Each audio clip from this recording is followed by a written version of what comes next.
Hola, ¿qué tal? Sean bienvenidos a esta presentación donde estaremos hablando sobre el algoritmo de ordenamiento llamado Bucket Sort. Así que vamos a comenzar definiendo qué es. En palabras generales, solamente les puedo decir que se utiliza este algoritmo para ordenar datos de manera ascendente. Para lograrlo se crean contenedores. Dentro de los contenedores se colocan los datos del conjunto. Y ya que tengamos los datos distribuidos, ordenamos esos datos dentro de cada contenedor. Finalmente, retribuimos cada uno de esos valores para obtener el conjunto ya ordenado de manera ascendente. Por supuesto, estamos hablando de manera general, pues los detalles los estaremos viendo a lo largo de toda esta presentación. Pero es a partir de esta descripción que podemos rescatar los siguientes pasos en los que consiste el algoritmo del bucket sort. El primer paso, como les comentaba, es inicializar los buckets, que podemos interpretar al español buckets como casilleros o contenedores. Les llamaré contenedores y casilleros a lo largo de esta presentación. Entonces, una vez inicializados, vamos a distribuir los elementos del conjunto dado en cada uno de esos casilleros o contenedores. Ya que tengamos todos los datos distribuidos, vamos a acceder a cada contenedor y vamos a ordenar los datos que hay en cada uno. Finalmente, vamos a concatenar cada uno de los resultados, justo como lo dice la definición. Pero ¿en qué consiste exactamente? Para ello, vamos a desarrollar el siguiente ejemplo. Si se nos da el siguiente conjunto, que tiene estos 6 datos, ¿cómo podemos aplicar el bucket sort para ordenarlo? Eso es lo que nos pide el ejercicio. Entonces, comenzamos con el paso número 1 del algoritmo. Vamos a inicializar los contenedores. Pero ¿cuántos contenedores vamos a utilizar para realizar el ordenamiento? Esta parte es sumamente importante. Y no solamente es importante esto, sino que también debemos ser capaces de distinguir entre contenedores. Por ejemplo, si nosotros quisiéramos mandar el 0.897 a un contenedor o a otro, ¿cómo podemos hacer la distinción? Pues nombrando o etiquetando a cada uno de los contenedores. Por ejemplo, si yo creo dos contenedores, imaginando que estas cajas son los contenedores, y yo etiqueto estos contenedores como 1 y 2 respectivamente, aquí voy a terminar almacenando valores. Es decir, algunos datos de este conjunto van a ir al contenedor 1, algunos datos de este conjunto irán al contenedor 2.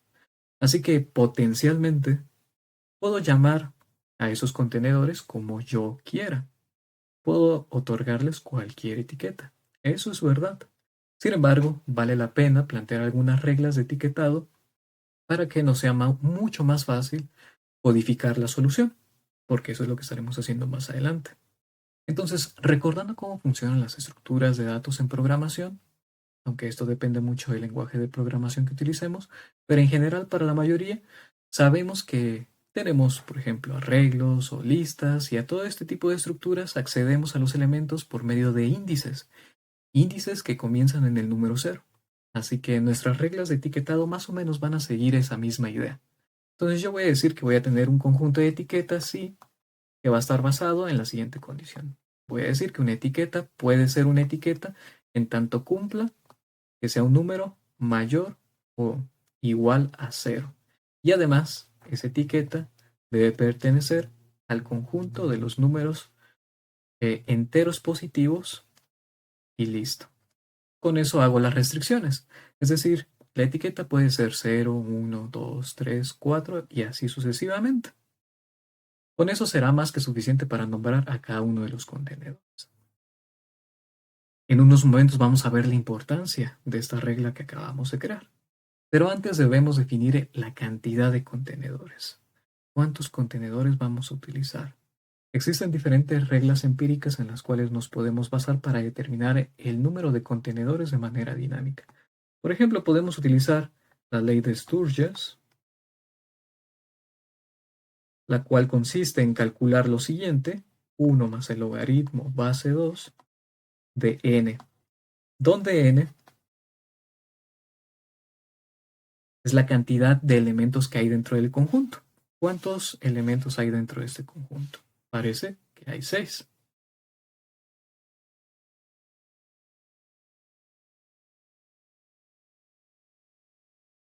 Entonces, n es igual a 6 en este caso. Al realizar esta operación, podríamos obtener una pista. Un equivalente a la ley de Sturges nos dice que podemos obtener la raíz cuadrada de n. Así sabríamos cuántos contenedores crear, aproximadamente. Otra es una proporción lineal. La proporción lineal dice que nosotros podemos tomar la cantidad de datos que hay dentro de nuestro conjunto y dividirla entre alguna constante que sea mayor que cero. Por ejemplo, puedo decir n entre 2. Si n es igual a 6, esto sería igual a 3 contenedores. Si hago n entre 3, tendría 2 contenedores. Tenemos todas estas opciones disponibles, sin embargo, hay dos que son mucho más populares que estas. Una de ellas dice, yo voy a crear k contenedores, ¿ok? Y k debe ser igual a n. Por tanto, yo voy a crear, en este caso, 6 contenedores. ¿Por qué? Porque tengo 6 datos. Otra regla más dice que el número de contenedores debe ser igual a 10, y eso lo toman como una constante. ¿Por qué igual a 10? Bueno, porque los datos que estamos intentando ordenar son en base decimal. Y en un momento vamos a aplicar un proceso de normalización en el que si nosotros tomamos 10 contenedores, pues nos ayuda de manera sumamente práctica a determinar qué contenedor le corresponde a cada uno de los datos dentro de este conjunto. Así que podemos tomar cualquiera de estas dos opciones. Durante esta presentación me inclinaré por utilizar esta opción que tenemos aquí. Si tengo 6 datos, tendré 6 contenedores. Entonces, tenemos 6 contenedores. Listo, primer paso del algoritmo cumplido. Ya definimos la cantidad de contenedores a utilizar. Si nosotros seguimos revisando los pasos, ahora debemos distribuir los elementos del conjunto en los 6 contenedores que acabamos de crear. Pero ¿cómo sabemos qué contenedor le corresponde a cada dato? ¿O qué dato debe ir en cada contenedor? Para ello voy a aplicar una regla de normalización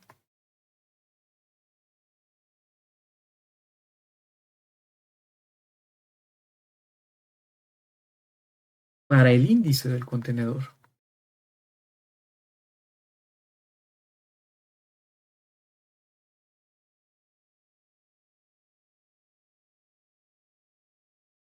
Esta regla de normalización dice yo puedo obtener el índice de un contenedor en el cual voy a almacenar un dato si realizo lo siguiente. En general, para un dato xn, voy a multiplicarlo por la cantidad de contenedores y eso me dará la etiqueta o índice del contenedor.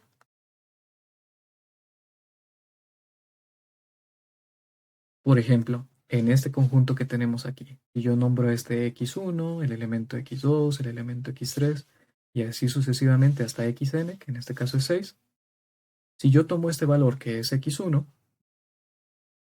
y digo que x1 es igual a 0,897 y sabiendo que k es igual a la cantidad de contenedores, que era 6, pues ahora necesito realizar esta operación. Así que para ello me voy a apoyar en la calculadora.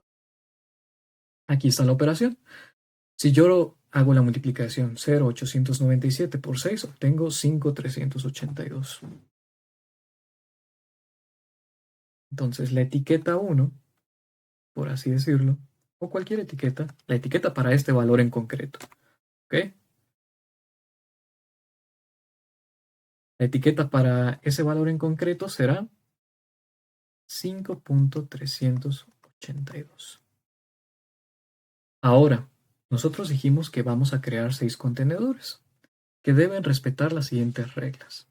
La etiqueta de cada contenedor debe ser mayor o igual a 0 y debe ser un entero positivo, ¿ok? Entonces, el rango de los contenedores o la cantidad de contenedores o las etiquetas disponibles para estos 6 contenedores irán en el intervalo de 0 a 5.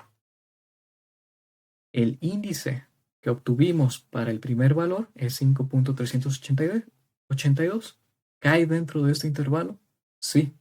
Bueno, no del todo, porque nos pasamos por un poco, debido a esta parte decimal del resultado. Sin embargo, si yo solamente me quedo con la parte entera, sí que cae dentro de este rango, pues cae justo en el 5. Es decir, el valor 0.897 irá dentro del contenedor número 5. Y por eso es que aplicamos esta regla de normalización. Porque si en alguna ocasión nosotros dijéramos que vamos a colocar cierto valor xn dentro de un contenedor con la etiqueta 6, con el índice menos 2.97, pues tales contenedores no existen. No sabemos cómo referirnos a ellos. Y no vamos a saber cómo referirnos a ellos, concretamente hablando, dentro del código de programación. Entonces, por eso es que estamos aplicando esta regla de normalización. Tenemos contenedores con las etiquetas que van de 0 a 5. Este valor va en el contenedor número 5. Aplicaríamos una operación parecida para cada uno de los elementos que hay dentro de este conjunto. Si nosotros realizamos esas operaciones, obtendremos los siguientes resultados. Fíjense cómo el que hicimos a mano hace un momento era 0.897. Al pasar por el proceso de normalización, que consiste en multiplicar ese dato por la cantidad de contenedores, nos ofrece este resultado. Tomamos la parte entera nada más y entonces decimos que el 0.897 va al casillero 5, justo como lo que hicimos a mano. Repetimos el proceso para cada uno de los datos y nos arroja aquí, por ejemplo, para este dato 0.1234. Con el proceso de normalización obtenemos el valor 0.7404. Obtenemos solamente la parte entera y por tanto determinamos que ese dato va asignado al casillero número 0. Y así para cada uno de los datos. Entonces utilizamos los casilleros 5, 3, 3, 0, 3, 2 para cada uno de los datos.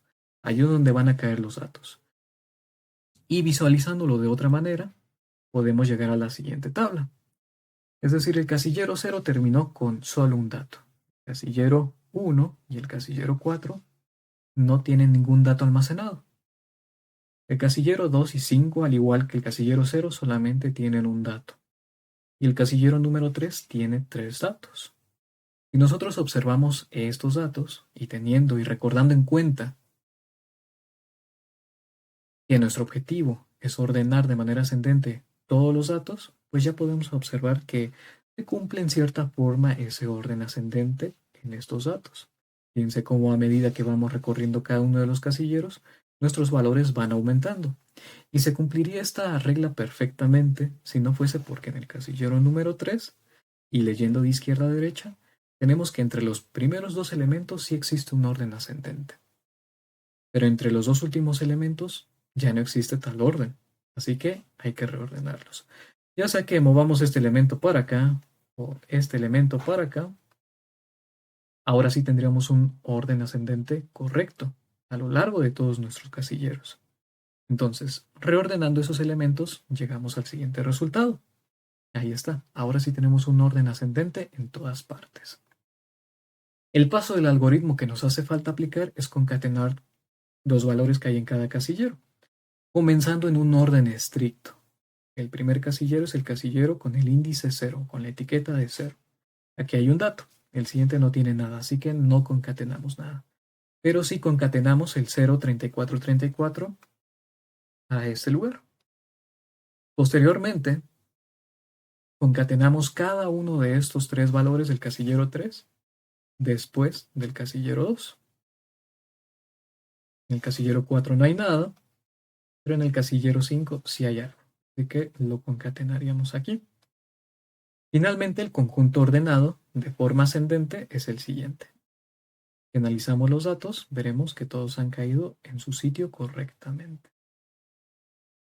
Bien, hasta aquí llevamos todo correcto. Ahora lo que podemos hacer es codificar la solución a partir del análisis que hemos hecho. Vamos a hacer eso. Para codificar la solución vamos a elegir un entorno de trabajo. En mi caso, he elegido como lenguaje de programación Java. Y voy a utilizar un editor de código llamado VS Code. Entonces, voy a crear un directorio nuevo dentro de mi sistema, dentro de la carpeta de programación. Aquí voy a crear una nueva carpeta llamada Bucketsort. Me voy a mover dentro de esta carpeta y aquí voy a abrir mi editor de código. Utilizando el editor de código voy a crear un archivo dentro de esta carpeta llamado main con la extensión de Java. Y aquí voy a crear la estructura inicial de un programa de Java. A saber, voy a crear una clase pública que debe tener el mismo nombre del archivo que hemos creado. Y aquí voy a crear un método estático un tanto especial, de tipo void, llamado main.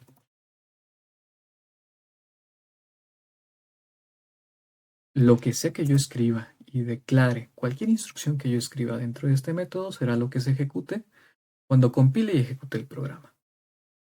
Entonces, para hacer la prueba voy a colocar una simple cadena de texto, una simple instrucción que me permite imprimir una cadena de texto en terminal. Voy a compilar y ejecutar el programa. Y ahí está. En la terminal se ha mostrado la cadena de texto que he programado, lo cual quiere decir que he configurado mi entorno de programación de manera correcta y ya estoy listo para codificar la solución del algoritmo Bucket-Sort. Así que aquí voy a cambiar este mensaje. Vamos a preparar nuestro algoritmo de Bucket-Sort. Este es un algoritmo que nos ayuda a ordenar datos de manera ascendente. ¿Qué datos vamos a ordenar? Eso es lo primero que debemos definir. Entonces, ¿qué estructura de programación podemos utilizar para almacenar nuestro conjunto de datos? Podemos utilizar un arreglo. Este será un arreglo que almacene valores de tipo flotante. En este caso voy a utilizar más concretamente el tipo double. Es más precisión. Y a este arreglo le voy a dar el nombre de array. Lo voy a inicializar inmediatamente con ciertos valores. Esos valores serán aquellos que se encuentran en el ejemplo 1 que acabamos de analizar, que son los siguientes: 0.897, 0.565, 0.665, 0.1234, 0.656 y 0.3434. Listo. He declarado e inicializado en la misma línea el arreglo. Será un arreglo con 6 elementos. Nosotros vamos a crear entonces 6 contenedores, como habíamos dicho. Entonces, ¿cómo podemos rescatar esto de manera dinámica?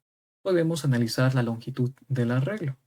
Cualesquiera que sean los datos que vayan dentro de ese arreglo, pues vamos a rescatar ese número y a partir de allí crear los contenedores. Entonces voy a crear una nueva variable llamada n para representar la cantidad de elementos que hay dentro del arreglo. Entonces array.length. Listo. Creemos entonces pues los contenedores, pero aquí debemos hacer un análisis cuidadoso de las estructuras que vamos a utilizar. Vamos a tener solamente 6 contenedores en el uso de este algoritmo. Por tanto, eso puede ser un arreglo estático. Sin embargo, no sabemos de antemano cuántos valores van a caer dentro de cada contenedor. Así que necesitamos una estructura que nos permita hacer uso de la memoria dinámicamente. Podemos utilizar listas. Así que vamos a terminar creando un arreglo donde dentro de ese arreglo tendremos listas. Es decir, tendremos un arreglo que nos permite acceder a cada contenedor y cada contenedor es una lista. Un arreglo de listas, finalmente. ¿Cómo declaramos eso? Bueno, escribimos ArrayList. Estas listas van a almacenar valores de tipo double, que son los contenedores, y vamos a almacenar cada contenedor dentro de un arreglo llamado buckets. Inicializo ese arreglo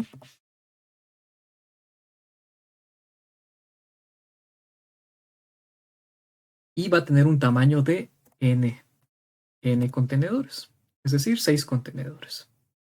¿Ok? Listo, ya hemos inicializado, o bueno, ya hemos contemplado cuántos contenedores vamos a utilizar, pero hay que inicializar las listas. Debemos inicializarlas. Entonces, debemos recorrer el arreglo de contenedores para inicializar cada lista. Esto lo puedo hacer con un ciclo for, justo como lo estoy escribiendo. Checamos la longitud del arreglo buckets. Esa será nuestra condición de salida. Por cada iteración aumentamos el índice en 1. Accedemos a cada lista que hay dentro del arreglo de contenedores y la inicializamos de esta manera. Listo, ya están inicializadas las listas que representan cada contenedor. Ya podemos comenzar a distribuir los datos de nuestro conjunto en cada contenedor. ¿Cómo lo hacíamos? Bueno, se le debe asignar un contenedor a cada dato. ¿Cómo lográbamos eso? Bueno, para eso es que hicimos el análisis por acá. Nosotros dijimos, debemos aplicar una regla de normalización para obtener para poder referirnos al contenedor donde vamos a almacenar un valor. A saber, nosotros tomábamos un valor, cualquiera del conjunto, lo multiplicamos por la cantidad de contenedores que tenemos y ese sería el índice del contenedor donde vamos a guardar ese dato. ¿Cómo lo hacemos acá en programación? Bueno, vamos a tener que ir procesando y normalizando cada uno de estos datos para obtener el índice normalizado, ¿ok? Entonces vamos a recorrer este arreglo, nuestro arreglo inicial. Vamos a hacerlo de manera parecida como lo hicimos hace unos momentos. Un ciclo for. Nuestra condición de salida pues es el tamaño del arreglo. De hecho ya habíamos guardado en la variable n, si lo notan aquí, pero también lo podemos declarar así. Y entonces lo que estamos intentando rescatar es el índice normalizado. Este índice normalizado lo voy a guardar en una variable llamada index, bucket index. Y lo voy a obtener a partir de, pues, tomar alguno de los datos que hay dentro del array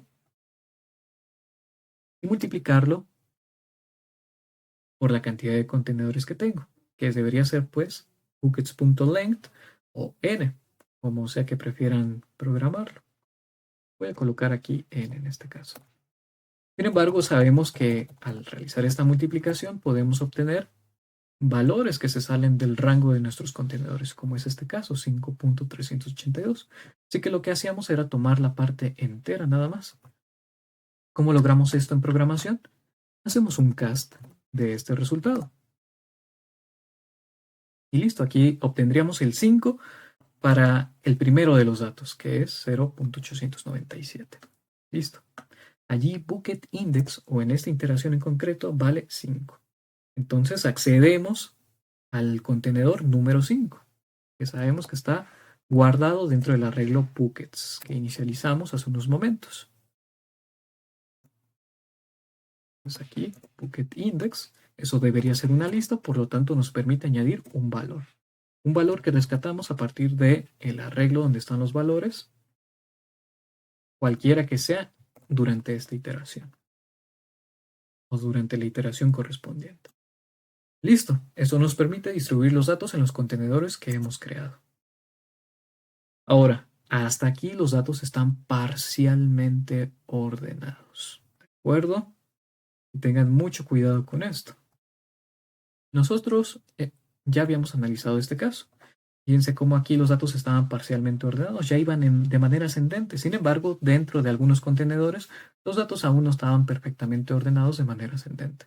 Por lo cual aplicamos algún algoritmo de ordenamiento dentro de cada contenedor para que ahora sí todo esté de manera ascendente, llegando a este resultado que teníamos por acá. Entonces, necesitamos recorrer cada uno de los contenedores y asegurarnos de que todos los elementos estén de forma ascendente. Para ello, pues voy a recorrer nuevamente el arreglo de buckets. Así que voy a nuevamente utilizar un ciclo for para hacer el recorrido.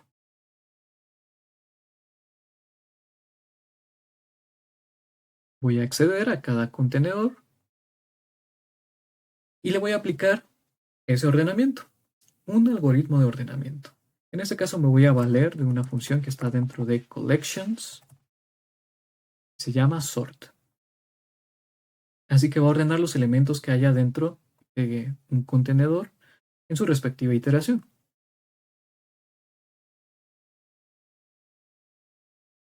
Listo, con esto garantizamos que los elementos dentro de cada contenedor estén ordenados de forma ascendente. Acá nos aseguramos de que hemos importado el paquete collections. para poder utilizar la función sort. Igualmente con ArrayList. Bueno, ya que tenemos todos los elementos ordenados en forma ascendente, ahora hay que rescatarlos y colocarlos en nuestro arreglo. Es decir, hay que sobreescribir los valores que tenemos aquí. O también podríamos realizar alguna copia. Yo los voy a sobreescribir. Pues no me interesa el arreglo anterior. Lo que me interesa es tener los valores de este arreglo ordenados de forma ascendente mediante el algoritmo Bucket-Sort. Así que voy a sobreescribir. Entonces debo recorrer cada contenedor y los valores de cada contenedor. ¿Cómo logro esto? Puedo utilizar un ciclo anidado. Voy a acceder a cada contenedor.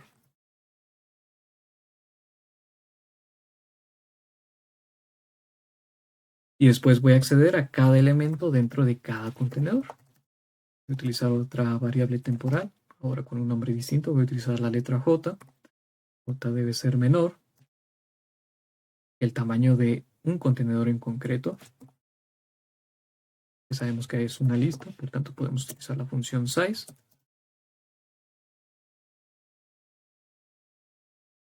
Y entonces ahora aquí voy a buscar acceder a cada espacio que hay dentro de este arreglo, comenzando con el número 0. Entonces voy a crear una variable temporal más, voy a llamar index. La voy a inicializar en 0.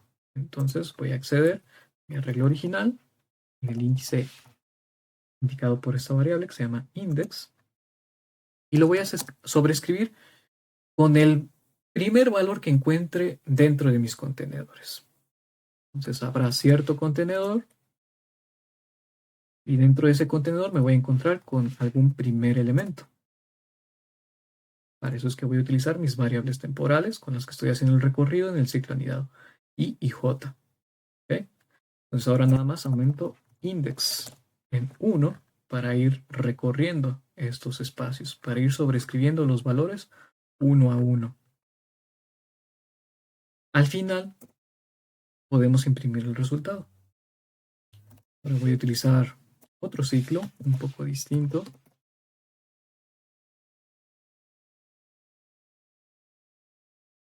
Voy a imprimir en pantalla cada resultado de ese arreglo, cada elemento de ese arreglo.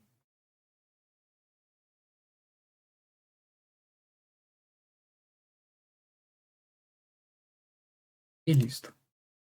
Vamos a ver cuál será el resultado de haber escrito este código. Entonces voy a compilar y ejecutar. Aquí está. Voy a limpiar la pantalla. Bien, teniendo inicialmente este conjunto, y fíjense que no está de forma ascendente, pues el 0,897 es mayor que el 0,565 y así podemos encontrar varios casos a lo largo de este conjunto. No está ordenado de manera ascendente. Utilizamos Bucket-Sort, el Bucket-Sort que hemos programado para ordenarlo de manera ascendente. Y el resultado ha sido el siguiente. ¿Está en orden ascendente? Parece que sí. Y de hecho, este debería ser el mismo resultado que nosotros obtuvimos mediante nuestro análisis. Aquí está, podemos comparar los resultados. Primero va el de una décima, luego el de 3 décimas, 5 décimas, 6 décimas, y esos son más o menos iguales, así que nos fijamos en las centésimas. 0,656 es menor que 0,665. Ok, está perfecto. Y finalmente 0,897. Ahora, para refactorizar este código, porque probablemente queramos utilizarlo para ordenar varios conjuntos, podemos crear una función más, un método estático de tipo void llamado Bucket-Sort. Va a recibir dos parámetros. El primer parámetro será un arreglo de tipo top. Voy a colocar el identificador de array. Después, una variable entera que va a representar el tamaño de ese array, al cual le coloco el identificador con la letra n. Entonces, el código que repetiríamos en este caso sería a partir de aquí, desde que definimos la cantidad de contenedores, inicializamos cada contenedor, distribuimos los datos dentro del contenedor, ordenamos los datos dentro de cada contenedor y finalmente sobreescribimos el arreglo original para mostrar el arreglo ya ordenado. Así que ese sería el código que colocaríamos dentro de esa función. Entonces aquí llamaría esa función, que se llama Bucket-Sort. y le paso como argumentos pues el arreglo que voy a ordenar y el tamaño del arreglo. Guardo mi archivo y compilo y ejecuto de nuevo. El resultado sigue siendo exactamente el mismo, es solamente que ahora podemos reutilizar esa funcionalidad. Nuestra refactorización de código ya está hecha. El algoritmo funciona justo como lo hemos analizado anteriormente a mano, ¿verdad? Entonces, hasta aquí vamos bien. Ahora podemos pasar a nuestro siguiente ejemplo, el ejemplo número 2, el cual consiste en una normalización de datos. Fíjense cómo ya habíamos utilizado esta palabra, normalizar, en el ejemplo número 1. Nosotros normalizábamos los nombres, los índices o las etiquetas de los contenedores de tal manera que adoptaran nombres que cayeran dentro de cierto rango de contenedores que sí teníamos a nuestra disposición, de contenedores a los que sí pudiéramos referirnos. Si allá creamos 6 contenedores, nuestros contenedores iban del 0 al 5 por la naturaleza de las estructuras de programación, cuyos índices comienzan en 0 y van hasta el 5 para completar los 6 contenedores. Por eso aplicábamos esa normalización. Utilizábamos los datos para obtener esos índices normalizados. Acá vamos a hacer algo parecido, pero además de hacerlo con los índices, vamos a hacerlo directamente con los datos. Necesitamos traducir los datos que se encuentran dentro de este conjunto de valores para que caigan dentro del intervalo del 0 al 1, para que encajen de manera parecida con los datos que trabajamos en el anterior ejemplo, porque incluso esa solución ya la codificamos. Por eso es que estamos intentando aplicar esta traducción, esta normalización de datos. Es decir, en general podemos decir que normalizar significa tomar cierto conjunto de datos, aplicarle ciertas operaciones y funciones, de tal forma que terminemos con datos equivalentes, pero que ahora encajen con alguna estructura que deseemos utilizar. En resumen, vamos a aplicar una fórmula de normalización sobre estos datos para que caigan dentro de este intervalo. Si logramos hacerlo, pues ya todo lo demás lo tenemos hecho, porque se repetiría el proceso. Eso nos dejaría claro si podemos utilizar el bucket sort o no para este tipo de valores que no caen dentro de este intervalo inicialmente. Entonces vamos a ver si podemos lograrlo. Esta fórmula de normalización utiliza 4 variables, x, a, b y epsilon. El valor mínimo del conjunto de datos es el que adopta la variable a. Si analizamos los datos de este conjunto, podemos observar que el valor mínimo es 12.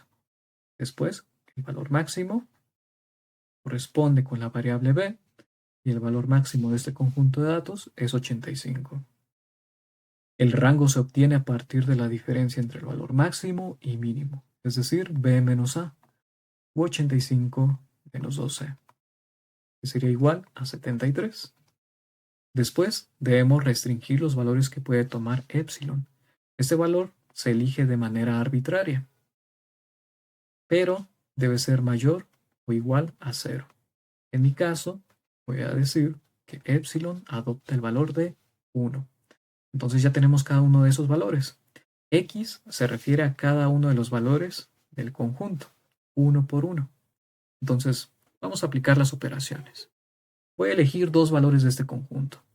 Voy a elegir el valor mínimo y el valor máximo para demostrar algo más adelante. Los elegí convenientemente. En un momento van a ver a qué me refiero. Entonces, voy a decir que x1, una xn, en este caso x1 es 12, mientras que x4 era el 85. Entonces, para señalar esto de manera normalizada, voy a utilizar la misma notación, solamente que en el subíndice voy a agregar una letra n. Entonces, 1n, para decir que es el valor número 1 normalizado. La regla dice que al valor que estemos tomando debemos restarle el valor mínimo. Entonces, sería 12 menos 12 entre b menos a. b menos a es el rango. Así que esto podemos interpretarlo como el rango más epsilon. El rango es igual a 73 y epsilon es igual a 1. Entonces, ese valor normalizado sería 0 entre 74, que es igual a 0.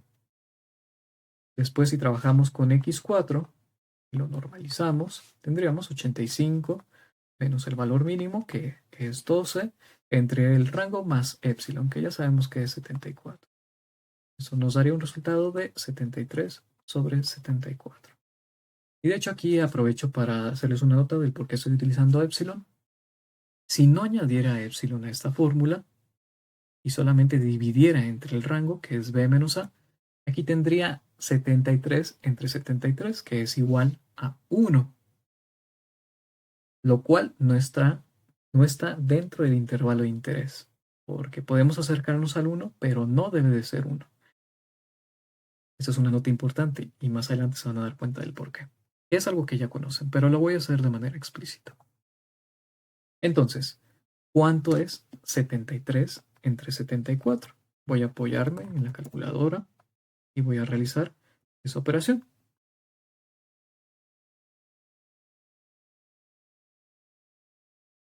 Es, redondeando a la centésima más cercana, aproximadamente 0,99. Que esto es más o menos 0,99. Es decir, que si tomamos un valor, lo normalizamos, por ejemplo el 85, ya normalizado es equivalente a 0,99 y ya cae dentro del intervalo de interés entre el 0 y el 1, sin que sea 1. Lo mismo pasó con el número 12. De hecho, este se convirtió en el nuevo 0. ¿El 0 está dentro del intervalo? Pues sí, así que es válido. Y así repetiríamos este proceso para cada uno de los datos de este conjunto. Por supuesto, y adelantándome, ya lo he hecho. Aquí están los resultados. Pero antes de llegar a esta parte, y a una mano, si estos dos valores se corresponden, puedo utilizar este valor que sí está dentro del intervalo para obtener el índice del contenedor normalizado. ¿Ok? Entonces, si tomo esa parte y lo multiplico por el número de contenedores que vamos a utilizar para ordenar este conjunto, utilizando la regla que utilizamos anteriormente, donde la cantidad de contenedores es igual a la cantidad de datos que hay en el conjunto, en este caso son 5, tanto K es igual a 5, el número de contenedores es 5, multiplico esto por esos 5, debería obtener el índice normalizado. Lo voy a hacer acá, sin redondeo. Voy a escribir 73 entre 74 por 5. Y me da 4,93 aproximadamente. 4,93. Ahora, como son 5 contenedores y lo vamos a intentar programar, pues esos 5 contenedores van a obtener las etiquetas normalizadas que ya habíamos preparado desde el primer ejemplo. Comenzábamos en 0 y eran enteros positivos. Entonces, tenemos contenedores que podemos identificar entre el 0 y el 4. Son 5 contenedores aquí. Entonces, este índice normalizado sí cae dentro de este intervalo. No precisamente, nos sobra la parte decimal. Entonces, este era el punto donde tomábamos solamente la parte entera y entonces decíamos que el 85 se va a almacenar en el contenedor número 4, el cual sí existe. Y ese es con el mayor de los datos. Con el menor de los datos, fíjense lo que va a suceder. Es 0 normalizado. Entonces 0 por 5 sigue siendo 0. Por tanto, el 12 va al contenedor número 0, que también existe. A partir de aquí el proceso ya es conocido. Obteniéndose el índice que le corresponde a cada dato, el proceso ya es conocido, porque ya lo hicimos en el ejemplo 1. Pero por eso es que estamos normalizando los datos, para obtener el índice normalizado. Esa es la razón de todo esto. Además, como elegí convenientemente el menor valor de todo el conjunto y el valor máximo de todo el conjunto, bueno, si en esos dos casos sí podemos obtener un índice de contenedor normalizado, es decir, podemos guardar los datos en un contenedor que sí exista, si existe para el mínimo y el máximo, todos los otros datos que están en medio de estos van a tener también un contenedor válido. Por eso es que los elegí. Si se cumplen en los valores extremos, se cumplen en todos los demás valores. Y ahora sí, Llegamos a la tabla. Entonces, tenemos los datos del conjunto original, aplicamos la fórmula de normalización para los datos y utilizamos los datos normalizados para obtener el índice normalizado o aplicar el proceso de normalización del índice. Tomamos la parte entera de estos datos y así podemos concluir que el dato número 12 se le asigna el casillero 0. Al dato número 55 se le asigna el casillero 2. O como hicimos a mano para el dato 85, el casillero número 4, justo como teníamos en esta parte de aquí. Y listo, así seguiríamos sucesivamente para cada uno de los datos. Y listo. Se repite el mismo proceso. Ya incluso tenemos el código. ¿Qué nos haría falta? ¿Qué nos haría falta en ese código? Pues fíjense que ocupamos cierta información. Valor mínimo, máximo y un rango para aplicar la fórmula de normalización. Una vez que obtengamos el conjunto de datos normalizado, que es esta columna, todo lo demás a partir de allí es repetido. Ya lo hicimos. Entonces, ¿creen que puedan hacerlo? Los invito a que lo intenten. Miren, aquí llegamos a una parte sumamente delicada, el cual es el análisis de desempeño. Y de hecho aquí adelanto gran parte de ello. Cuando nosotros utilizamos el bucket sort para organizar elementos, nuestro mejor de los casos es una complejidad lineal, representada en la notación big O por ODN. Y esto quiere decir que este algoritmo en concreto es más rápido que aquellos algoritmos como merge sort o quicksort, que utilizan esta complejidad para sus casos promedio o el peor de los casos. Ese es un adelanto.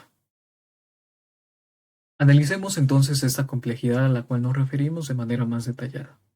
Para ello vamos a comenzar con el análisis de dos columnas en esta tabla, las cuales implican dos algoritmos de ordenamiento distintos que se llaman bucket sort y team sort. Bucket sort ya lo conocemos, es el algoritmo de ordenamiento del cual hemos estado hablando a lo largo de toda esta presentación.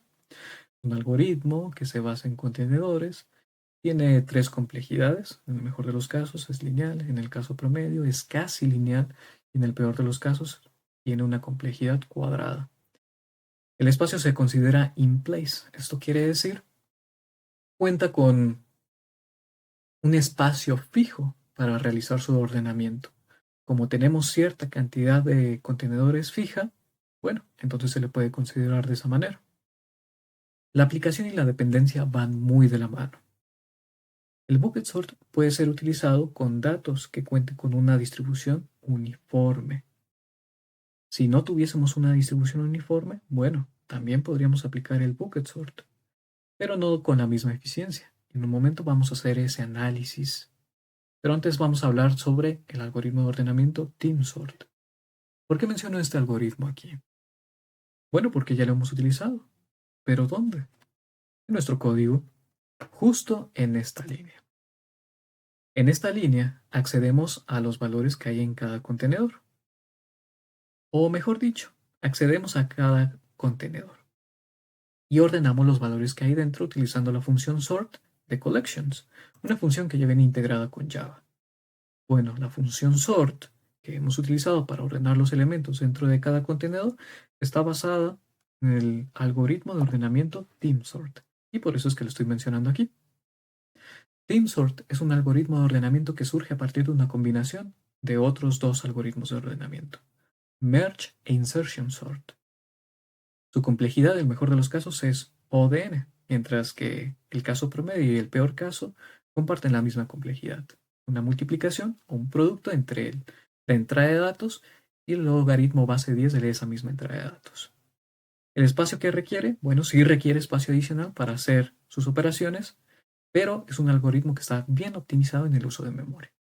Así que me pareció correcto usarlo en esta ocasión. Y aprovecho esta oportunidad para decirles que ustedes pueden utilizar cualquier algoritmo de ordenamiento en uno, en varios o en todos los buckets, en todos los casilleros o contenedores. ¿Ok? En este caso he utilizado TeamSort para todos los contenedores, pero sí que tendríamos esa posibilidad. Ahora, nuevamente, la aplicación y dependencia van muy de la mano. Dice TeamSort que brilla dependiendo de la calidad de las subsecuencias que tenga que ordenar. Y porque nosotros ya habíamos utilizado el bucket sort sobre el conjunto de datos, nosotros a través de los ejemplos que realizamos observamos que ya teníamos cierto orden parcial.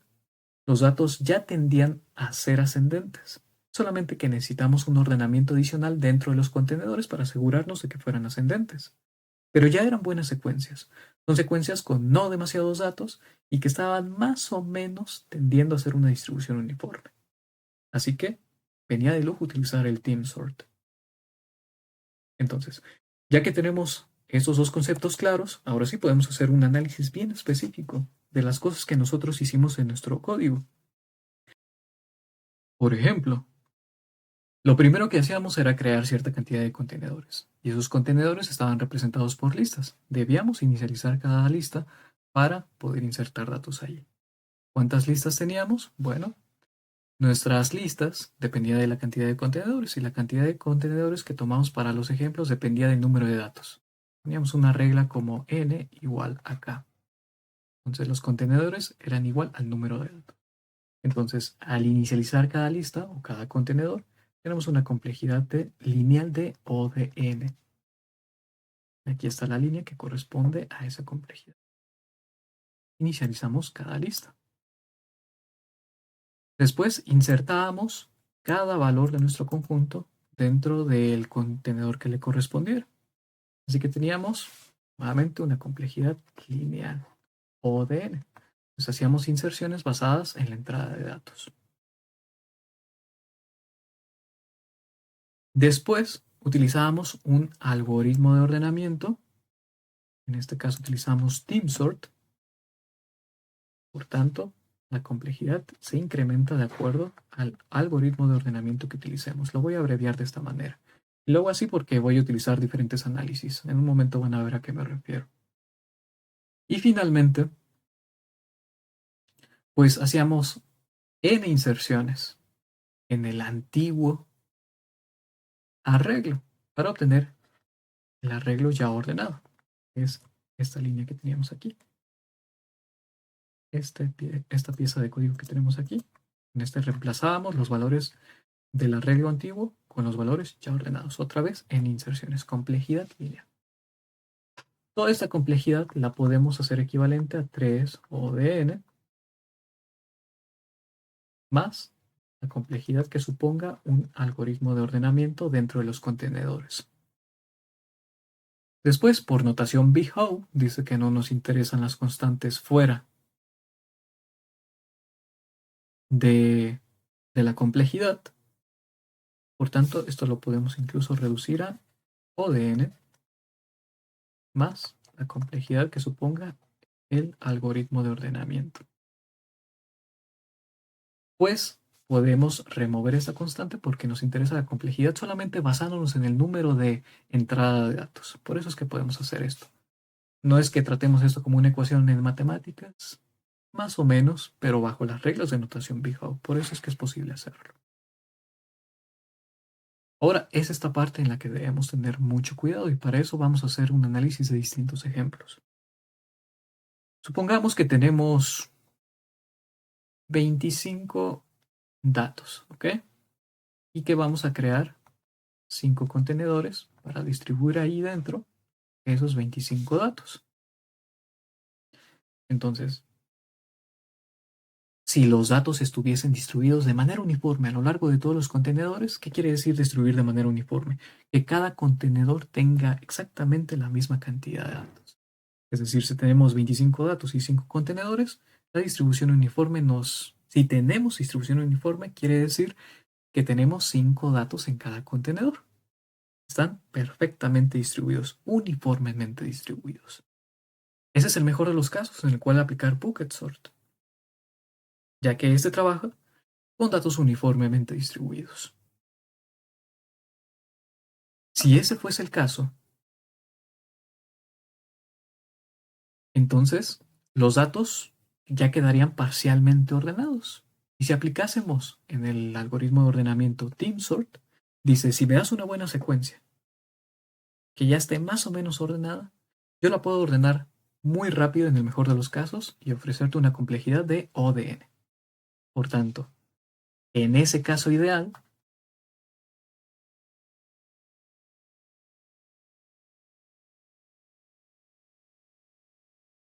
y con buenas subsecuencias,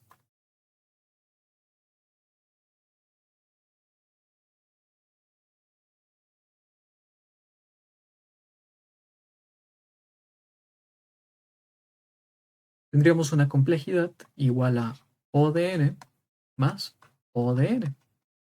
Sería igual a 2O de n.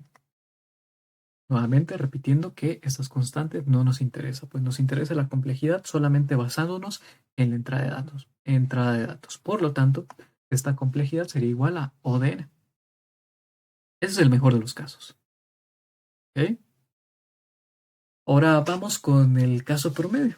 Vamos a decir que tenemos un caso promedio. Aquí tendríamos cierta uniformidad.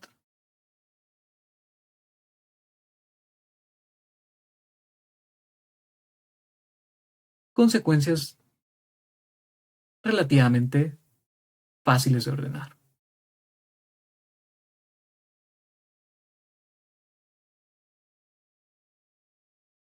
De sequences es esta abreviación. Por tanto, nuevamente tomamos esta parte de aquí, que es O de n, y ahora el algoritmo de ordenamiento, si seguimos eligiendo TeamSort para ordenar esos datos, dice, si me das datos en el caso promedio, en el peor de los casos, bueno, te ofrezco una complejidad de O de n por log n, es logaritmo base 10. Por tanto, la complejidad aquí la vamos a tomar de acuerdo a la complejidad mayor que se ve envuelta. En este caso, esta complejidad es mayor a esta. Por tanto, la complejidad de nuestro algoritmo en general sería O de n log base 10 de n. Ahora vamos al peor de los casos. Y para poder obtener el peor de los casos, ya no voy a elegir TeamSort porque me sigue ofreciendo un n log de n. Pero nosotros decíamos que el peor de los casos para el bucket sort, que es el que nos interesa, puede llegar a ser una complejidad cuadrada. ¿Cómo obtenemos esta complejidad cuadrada? A partir de lo que les había mencionado anteriormente. Para ordenar los datos dentro de un contenedor, podemos utilizar distintos algoritmos de ordenamiento. Si elegimos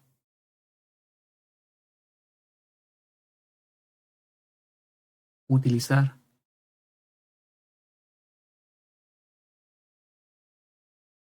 el algoritmo de ordenamiento llamado insertion sort, en el peor de los casos, cuando no hay uniformidad en los datos, vamos a obtener esa complejidad cuadrada. ¿Cómo sería una no uniformidad? Porque casi siempre vamos a tener datos más o menos uniformes. De hecho, esos fueron los casos que tratamos en esta ocasión. Sin embargo, aunque esos datos no son exactamente uniformes, por haber utilizado TeamSort, seguíamos teniendo una complejidad en el caso ideal, porque eran secuencias muy pequeñas dentro de los contenedores que ocupaban muy pocos movimientos para obtener el orden ascendente. De hecho, solamente en un contenedor ocupábamos aplicar ese ordenamiento dentro del contenedor, que era el contenedor número 3 en el ejemplo 1. Solamente un movimiento. Así que podemos simplificarlo al caso ideal, incluso. Ni siquiera caso promedio, caso ideal. Pero acá, si no tuviésemos uniformidad en los datos, es decir, si tuviésemos esos 25 datos y 5 contenedores, que voy a dibujar aquí,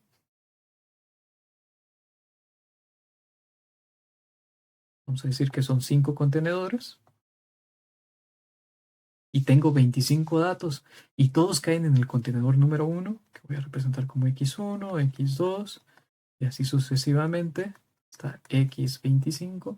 Es decir, si todos los datos caen dentro del mismo contenedor y aplicamos insertion sort, bueno, el peor de los casos en insertion sort es una complejidad cuadrada. ¿Por qué? Porque insertion sort necesita ir comparando valor a valor. Y si no nos da el orden deseado, pues necesitamos mover esos valores uno a uno. Así que hay comparaciones uno a uno, movimientos uno a uno y recorrimientos necesarios. No vamos a hablar de esto específicamente aquí, pero sí, ese es el peor de los casos. Es una muy mala secuencia para insertion sort.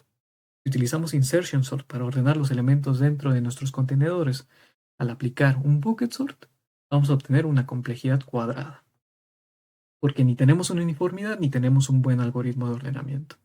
Complejidad cuadrada. Entonces, para el peor de los casos, nuevamente retomamos donde lo dejamos. Y llevamos un ODN a partir de crear los contenedores e insertar los datos ahí, distribuirlos, más el algoritmo de ordenamiento, que como es el peor de los casos, nos daría un ODN cuadrado. Simplificamos esto a la complejidad que tenga más peso, aunque suene redundante, que sea más complicado, a lo que sea más complejo, a lo que nos vaya a tomar más tiempo, a lo que sea menos eficiente, que es n al cuadrado.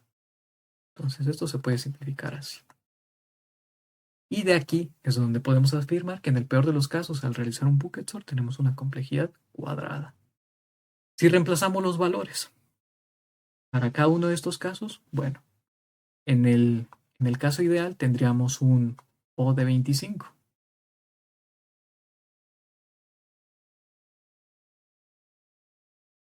Un O de 25 para el caso ideal.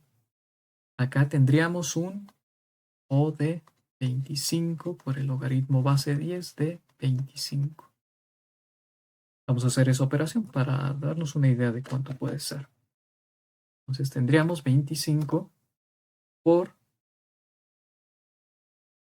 el logaritmo base 10 de 25.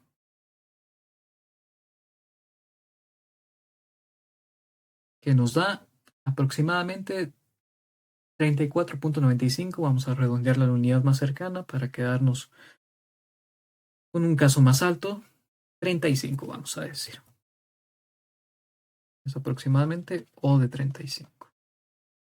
Fíjense cómo sí crece la complejidad.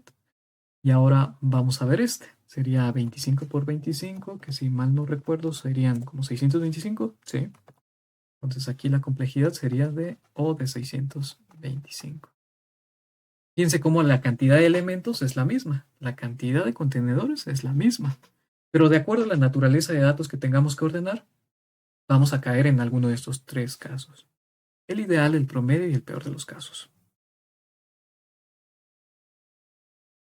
Y fíjense que sí es bastante la diferencia.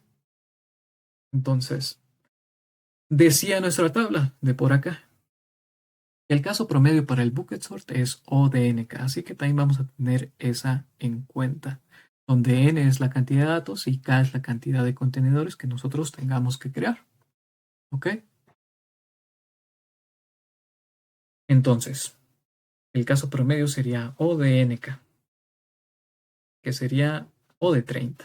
Entonces podemos decir que tendríamos el caso ideal, 0 O de 25, tiene una complejidad menor igual a O de 25 más 5 contenedores que estamos creando, que serían O de 30, que es menor a la complejidad si utilizáramos TeamSort, con más o menos buenas secuencias y más o menos buena uniformidad, que es O de 35, lo cual es mucho menor que el peor de los casos, que es O de 625, donde todos los datos caen dentro del mismo contenedor y utilizamos insertion sort. Entonces, normalmente es aceptado que el mejor de los casos, en muchas ocasiones específicas sí, que el mejor de los casos para el bucket sort es n más k. Así que esta sería la complejidad para cada uno de los casos. En el ejemplo donde estamos analizando 25 datos y 5 contenedores. Ahora imagínense si fuesen 50 datos en 10 contenedores. Pues en el mejor de los casos serían O de 50. Aquí sería un número más grande que no voy a calcular, pero este sería 50 al cuadrado. Sería un número bastante grande. Así que a partir de este análisis es que nosotros podemos determinar cuándo usar bucket sort y lo podemos hacer a partir de analizar las ventajas y desventajas. Dice, supone una ventaja utilizar bucket sort en datos con distribuciones uniformes. Y además, como tenemos distintos contenedores que podemos ordenar, y si tuviésemos un CPU con procesadores con varios procesadores, con varios núcleos, y además esos núcleos tuviesen núcleos lógicos, aquello que se llama hilos también, podemos asignarle una tarea a cada uno de esos procesadores lógicos. Y decir que vaya ordenando los datos de cada contenedor. Con eso logramos la paralelización. Estamos ordenando muchos datos al mismo tiempo, lo cual puede ayudarnos en la velocidad a la hora de ordenar los datos. Entonces, también supone una desventaja requerir conocimiento previo sobre el rango de datos. Y por eso es que hicimos el segundo ejemplo, donde no teníamos datos que cayeran convenientemente en el conjunto que va de 0 a 1. Sin embargo, sí pudimos aplicar bucket sort. Pero solamente podemos obtener un conjunto de datos normalizado si conocemos el valor mínimo, el máximo, el rango, un epsilon, para obtener ese conjunto de datos normalizado. Entonces, tenemos que hacer un análisis del conjunto, obtener cada uno de esos valores y qué algoritmo vamos a utilizar para obtener cada uno de esos valores. ¿Incrementaría la complejidad? Probablemente sí. Lo más probable es que sí. Sin embargo, si ya conociéramos todos esos datos desde el principio y nos programáramos de manera estática, precisamente teniendo cierta noción de los datos que estamos manejando, bueno, entonces no tendríamos que añadir ningún tipo de complejidad. Pero sí tenemos que conocer la naturaleza de esos datos. Así que eso pudiera representar una desventaja si no conocemos qué datos vamos a estar procesando con ese algoritmo. No siempre los vamos a conocer, por eso se representa como una desventaja. Ahora, como nosotros necesitamos crear cierta cantidad de buckets para hacer el ordenamiento, y además el algoritmo de ordenamiento que nosotros utilicemos dentro de cada contenedor podría requerir incluso aún más espacio adicional, también esto es una desventaja. Porque no siempre vamos a tener esa memoria adicional con la cual trabajar. Y es verdad que utilizando estos programas en solitario no pudiera parecernos un problema, pero este tipo de algoritmos siempre se utilizan como parte de un programa más grande. Entonces queremos que sea lo más eficiente posible, porque se va a ejecutar a la misma vez que muchos otros procesos. Además de que también a veces podemos ponerlos en dispositivos que simplemente no tengan la memoria para procesar esa cantidad de contenedores. Sobre todo si utilizamos la regla de n igual a k contenedores.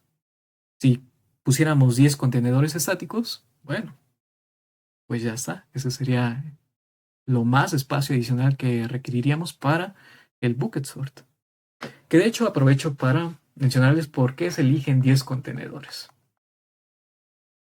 Nosotros decimos que tenemos datos entre el 0 y el 1, ¿verdad? Entonces si tenemos 0.5 dentro de este rango, que sí cae dentro de este rango, y multiplicáramos por el número de contenedores para obtener el índice del contenedor normalizado, bueno, al multiplicar por 10 esto sería 5. Entonces, el 0.5 va al contenedor número 5. Y ya pueden ver el truco aquí, que cualquier dato que nosotros tengamos en decimal, al multiplicarlo por 10, simplemente recorremos el punto decimal una posición hacia la derecha. Y como estamos en base decimal, todos los dígitos van del 0 al 9, máximo.